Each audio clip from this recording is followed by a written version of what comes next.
कि तुम्हारी फाइलों में गांव का मौसम गुलाबी है, तुम्हारी फाइलों में गांव का मौसम गुलाबी है, मगर ये आंकड़े झूठे हैं, ये दावा किताबी है। जय हिंद, नमस्कार आप सभी को। आज 9 जून 2025 को 1 साल हो गया है प्रधानमंत्री नरेंद्र मोदी को तीसरी बार सरकार बनाए हुए। पिछले साल आज ही के दिन, आज ही की शाम, जहां एक तरफ प्रधानमंत्री नरेंद्र मोदी शपथ ले रहे थे, या पिछले 11 साल के जो सूरत हाल हैं इस देश में, ये भी कहा जा सकता है कि उनकी ताजपोशी हो रही थी।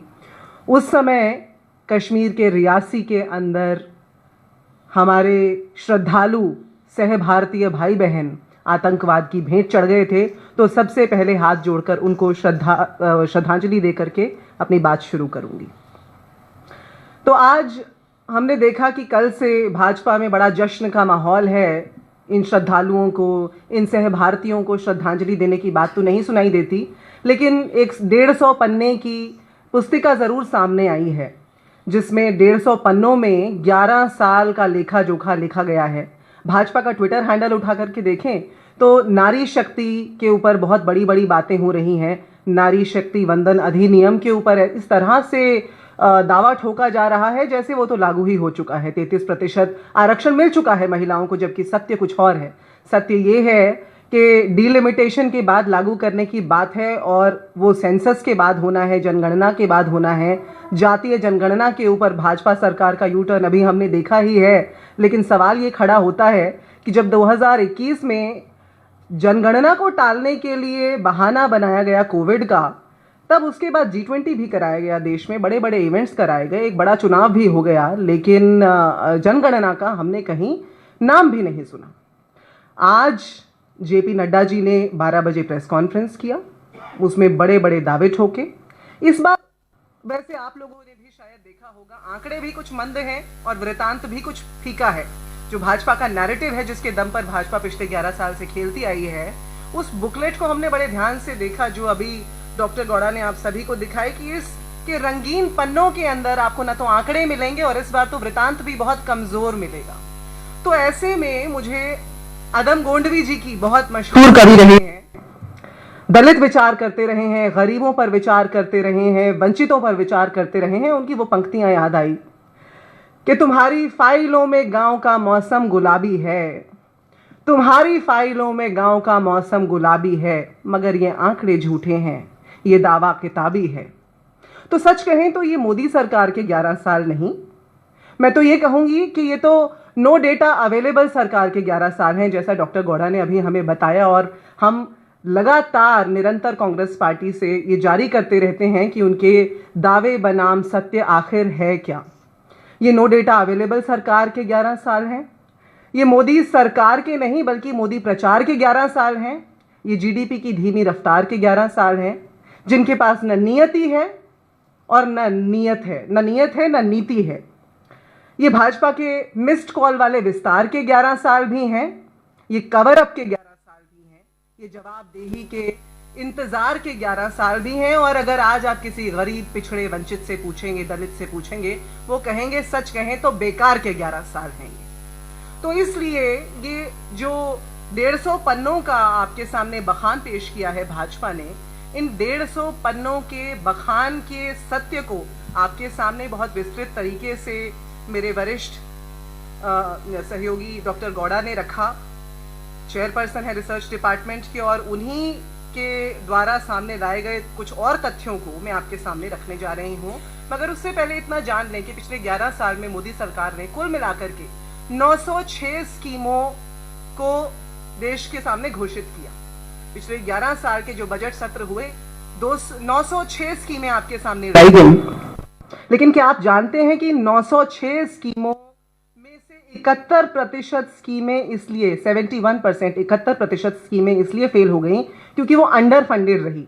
क्योंकि जो बजट आवंटित किया गया उसके मुकाबले जो बजट इस्तेमाल किया गया उसमें बहुत बड़ा गैप था। और ज़्यादातर जो बजट था, जैसा आपको डॉक्टर गौड़ा ने डिफेंस बजट के बारे में भी एक जिक्र यहाँ पर किया, वो वापस किया गया। वो अनयूज्ड, उसको बिना इस्तेमाल किए उसको वापस दे दिया गया। यानी कि जुमला सरकार का सत्य, पहला सत्य ये कि एक तरफ घोषणा करते हैं और अपनी ही घोषणाओं को रीपैकेज करके पेश करते रहते हैं। कांग्रेस सरकार की ही नहीं, अपनी ही घोषणाओं को भी हर साल नए रूप में ले आते हैं। Old wine in new bottle जैसा अंग्रेजी में कहा जाता है।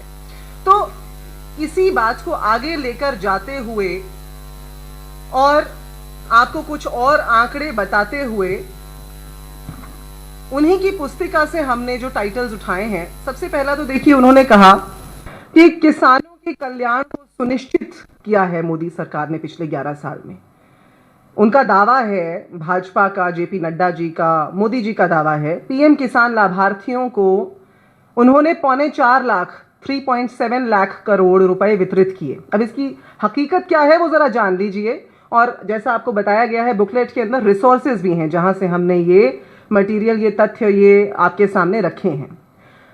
अप्रैल 2022 से नवंबर 2023 के बीच 2.25 करोड़ लाभार्थी लिस्ट से हटा दिए गए, उनके नाम मिटा दिए गए। जैसा इस सरकार का ट्रेडमार्क है कि लिस्ट्स बनाते हैं, लाभार्थी दिखाने के लिए बनाते हैं और उसके बाद उनको मिटा देते हैं। उसके बाद आकर के दावा किया कि पहले 100 दिन की जो पुस्तिका निकाली थी, पहले 100 दिन में मोदी सरकार ने कहा हमने 25 लाख नए किसानों को शामिल किया है। लेकिन ये बिल्कुल झूठ है, क्योंकि आंकड़े बताते हैं कि मात्र 13 लाख किसानों को दोबारा से शामिल किया गया, जबकि हटाए गए थे कितने, 2.25 करोड़। और इसी तरीके से जो पीएम किसान योजना, जो जिसके ऊपर बहुत दंभ भरती है ये सरकार, उसका एक बहुत बड़ा सत्य ये भी है कि जो किराएदार किसान हैं या जो कॉन्ट्रैक्ट फार्मिंग, जो कि जब कृषि कानून लाए गए थे उसमें एक बड़ा बिंदु था जिस पर बहस छिड़ी हुई थी, उसमें जो किराएदार किसान हैं, जो कॉन्ट्रैक्ट फार्मिंग कर रहे हैं, वो इसमें लाभार्थी नहीं है, उन तक इसका लाभ नहीं पहुंचता। और आज के आंकड़े तो जनगणना के हमारे पास है नहीं, इसलिए 2011 के आंकड़ों के हिसाब से देखा जाए तो आप ये देखेंगे कि 2011 के आंकड़ों के हिसाब से 14.43 करोड़ किसान जो हैं वो इस योजना से बाहर रह जाते हैं। ये 2011 के आंकड़े के हिसाब से। मैंने किराएदार किसानों की बात की, इसे अंग्रेजी में टेनेंट फार्मर के टर्म से जाना जाता है। तो इस तरह से आप देखें 2011 के आंकड़ों के हिसाब से, और इसकी जनगणना और ज़रूरी हो जाती है ताकि पता चले आज आखिर ऐसे कितने किसान हैं जो इस योजना से बाहर रह जाते हैं।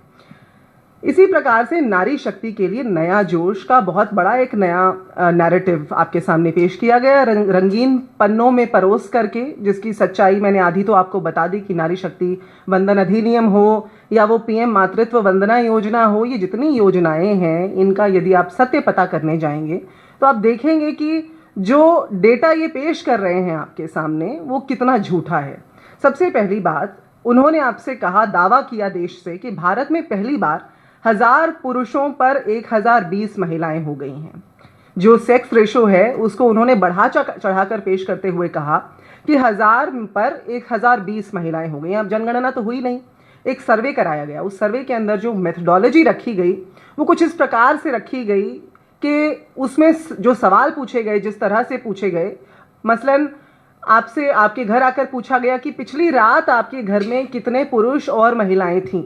अब भाई पिछली रात मेरे घर के जो पुरुष हैं हो सकता है व्यापार के लिए बाहर गए हों, या हो सकता है कि मेरे घर के जो पुरुष हैं वो किसान हों और खेत में पानी लगाने गए हों, तो मेरे घर में तो वो नहीं थे। तो उस हिसाब से मेथोडोलॉजी को जो है छेड़छाड़ करके 1000 पर 1020 का आपके सामने आंकड़ा पेश किया, जिसके ऊपर विशेषज्ञों के आज सवालिया चिन्ह लगे हुए हैं। और इसी के साथ साथ गौर करने वाली बात यह भी है कि जो एनसीआरबी के आंकड़ों के अनुसार महिलाओं के ऊपर अपराध है, महिलाओं के खिलाफ अपराध है, उसके आंकड़े 2 गुने हो गए हैं। अब भाजपा के सर्वे का डाटा जो है उसकी तो हमें क्रेडेंशियल्स, उसकी क्रेडिबिलिटी नहीं पता, लेकिन हमें ये ज़रूर पता है कि एनसीआरबी जो है वो डेटा हमारे सामने लेकर आता है, वो अपराध के ऊपर एक रिकॉर्ड रखता है।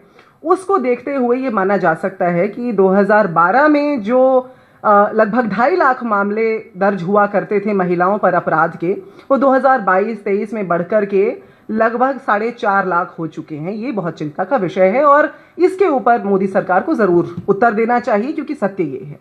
पीएम मातृत्व योजना का मैंने आपके सामने जिक्र किया। 2013-14 में इस योजना का नाम इंदिरा गांधी मातृत्व सहयोग योजना एक स्वरूप इसका ये था, जिसको बाद में बदल के आपके सामने लाया गया। और आज दावा किया है भाजपा सरकार ने कि पीएम मातृत्व वंदना योजना के तहत 3.98 करोड़ गर्भवती महिलाओं और स्तनपान कराने वाली माताओं को 18,593 करोड़ रुपए वितरित किए गए हैं।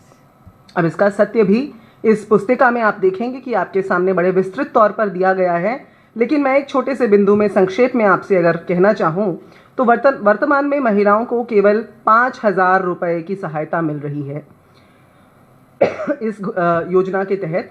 जो राष्ट्रीय खाद्य सुरक्षा अधिनियम जिसे कांग्रेस पार्टी 2013 में लाई थी, उसके बलबूते पर हम 6,000 की सहायता प्रदान करते थे, आज उसे घटा करके 5,000 कर दिया है। और ये जो लाभ है आज की योजना के मुताबिक सिर्फ पहली संतान तक ही स्त्री को मिलता है, यानी कि उसके बाद जो महिला के पोषण संबंधी जो ज़रूरतें हैं और आर्थिक कमजोरियों के चलते जो उनकी अनदेखी होती है, वो अनदेखी बरकरार है। और इस सरकार की जो स्कीम्स हैं, जैसा पहले मैंने आपसे बताया, वो हाथी के दांत खाने के और दिखाने के और करते हुए वो इस तरह से उसको घुमा फिरा करके जो मिल रहा है वो कुछ और, आपको बताया जा रहा है वो कुछ और है। इसके बाद एक बहुत बड़ा दावा जो भारतीय जनता पार्टी और प्रधानमंत्री नरेंद्र मोदी बार बार करते रहे हैं, और शुरुआत से startup India, stand up India करके स्कीम्स चलाई थी, बहुत सारी इंडिया इंडिया करके स्कीम्स चलाई थी, और डिजिटल इंडिया, स्किल इंडिया, खेलो इंडिया। आज ये जो स्टार्टअप इंडिया की मैं विशेष तौर पर बात करूं, क्योंकि व्यवसाय में आसानी की बात ये सरकार करती है। एमएसएमईज पर इनके पास कोई डेटा नहीं है, आप पूछने जाएंगे तो एमएसएमईज बंद कितनी हो गई, खुल कितनी गई, कोई डेटा नहीं है। लेकिन एक डेटा जो हम आपको देने जा रहे हैं वो ये ज़रूर है कि जहां मोदी सरकार दावा कर रही है कि 1.80 लाख से अधिक नई कंपनियां पंजीकृत हुई हैं, जो 2022-23 की तुलना में 16% की वृद्धि दर्शाती हैं, ऐसा वो कह रहे हैं। उसके मुकाबले जो सत्य है, जो आंकड़ा है, वो कहता है कि मात्र 2024 के अंदर 12,717 स्टार्टअप बंद हुए हैं। यानी अगर इस स्टार्टअप इंडिया को शट डाउन इंडिया कह दिया जाए तो इसमें कोई भूल नहीं होगी, ये गलत नहीं होगा। 2021 में जहां इन प्रोजेक्ट्स के लिए $38 बिलियन की फंडिंग उपलब्ध थी, वो 2024 में घट करके आधी से भी कम $14.4 बिलियन के करीब रह चुकी है। और यहाँ तक कि 2025 के पहले 4 महीने में ही 259 स्टार्टअप्स पहले ही लगभग तबाह हो चुके हैं। तो इसलिए ये तो रही बात व्यवसाय की, महिलाओं की, लेकिन इससे पहले कि मैं अपनी बात को विराम देने की ओर बढ़ूं, इस देश का एक बहुत अहम हिस्सा है उत्तर पूर्व। उत्तर पूर्व, नॉर्थ ईस्ट जो रीजन है हमारे देश का, उसके लिए दावा करती है मोदी सरकार कि 2014 की तुलना में 2024 में इस क्षेत्र में विद्रोह गतिविधियां 24% कम हो गई हैं। अब बताइए इस पर कौन विश्वास करेगा। मणिपुर जो 2 साल से जल रहा है, मणिपुर जहां विस्थापन, हजारों लोगों का जो विस्थापन हुआ है, वो दक्षिण एशिया के कुल विस्थापन का 97% आज बन चुका है। जहां अभी कल परसों में ताज़ी हिंसा हुई है, राष्ट्रपति शासन लग चुका है, जहां के विधायकों ने तमाम कोशिशें की प्रधानमंत्री से मिलने की, लेकिन प्रधानमंत्री ने 1 मिनट नहीं दिया उन्हें। उस मणिपुर को जलता हुआ छोड़ करके यहाँ पर ये नॉर्थ ईस्ट की डेवलपमेंट करने का दावा करते हैं, वहाँ विकास करने का दावा करते हैं। और ये दावा, जैसा मैंने अदम गोंडवी जी के अंदाज में कहा था, ये दावा बिल्कुल किताबी है। रंग बेशक आप उस पर गुलाबी लगा दें, पर दावा किताबी है।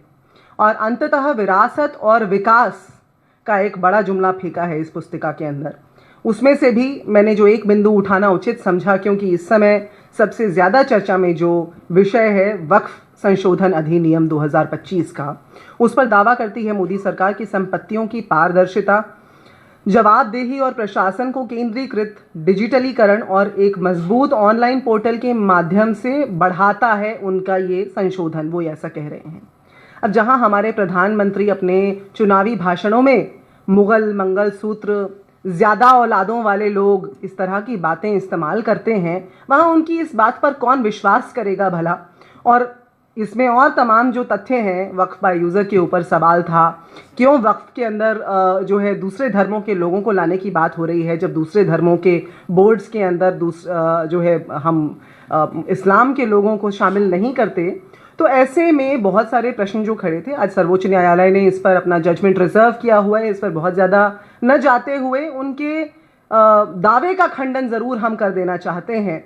और इससे पहले कि मैं अपनी बात को विराम दे के आप लोगों के लिए प्रश्नोत्तरी के लिए आमंत्रित करूं, मैं बस इतना कहना चाहती हूं कि ये जो लिखा है सेवा, सुशासन, गरीब कल्याण, ये तीनों जो बातें हैं, ये तीनों बातें वो व्यक्ति जो अपना सीना ठोक करके संसद में कहता हो एक अकेला सब पे भारी, वो व्यक्ति जिनकी देख रेख के अंदर 18 महीने में 4 बार आतंकवादियों ने हमला कर दिया हो और वो आतंकवादी आज भी खुले घूम रहे हों, वो व्यक्ति जो अमेरिका में बैठे हुए थे और उनकी देखरेख में वहाँ पर बैठे हुए वो राष्ट्रपति के साथ बात कर रहे हैं और यहाँ अमेरिकी सेना के विमान पर विमान उतर रहे हैं और 600 से ज़्यादा भारतीयों को वहाँ से यहाँ पर वापस अपमानित करके, बेड़ियाँ बांध करके, गौ मांस खिला करके, बीफ खिला करके उनको हमारे देश में अपमानित करके उतारा गया। एक ऐसे व्यक्ति जो गरीब के कल्याण की बात तो कर रहे हैं, मगर जब नमस्ते ट्रंप किया तो गुजरात में ऊंची सी दीवार बना दी गरीब इलाकों के पास में। जब G20 किया तो दिल्ली में हरे पर्दे लगा दिए उन इलाकों में जहां पर गरीबों का इलाका है। ये सेवा की बात कर रहे हैं, ना इनमें समर्पण का भाव है, ना इनमें लोगों से संवाद करने की इच्छा शक्ति है। ये सुशासन की बात कर रहे हैं जिसके लिए समभाव और शिष्टाचार आवश्यक है। तो इसलिए एक अकेला सब पे भारी के ये जो 11 वर्ष हैं, जिन्होंने पिछले वर्ष यू टर्न लेकर के सर्वसम्मति में नया पैकेज करके हम सबके सामने पेश करने की जो है एक असफल कोशिश की, मैं कहूँगी, क्योंकि देश का विश्वास उठता जा रहा है, उनसे हम अंततः ये ज़रूर कहना चाहेंगे कि आज भी भारत की 140 करोड़ जनता यही विश्वास करती है कि सत्यमेव जयते और डरो मत। जय हिंद। अब आप अपने प्रश्न पूछिए।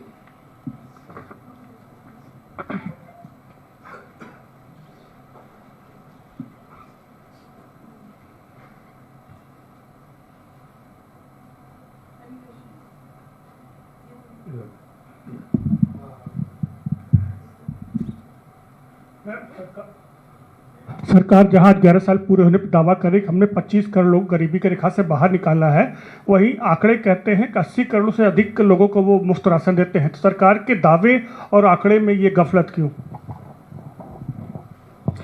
हमने तो आपको अभी तमाम आंकड़ों के साथ बता दिया और ये विस्तृत आपके सामने जो है पुस्तिकाएं भी रखती हैं, आपको इसकी कॉपी मिल जाएगी, आप इसमें ज़रूर देखिएगा। ये तो आपने अपने सवाल में उत्तर भी दे दिया हमें कि एक तरफ तो वो 80 करोड़ से ज़्यादा लोगों को राशन बांट रहे हैं, दूसरी तरफ से कह रहे हैं 25 करोड़ से ज़्यादा को बाहर निकाल दिया। तो इनका सच कितना आधा है और इनका झूठ कितना पूरा है वो तो सबके सामने है, सर्वविदित है।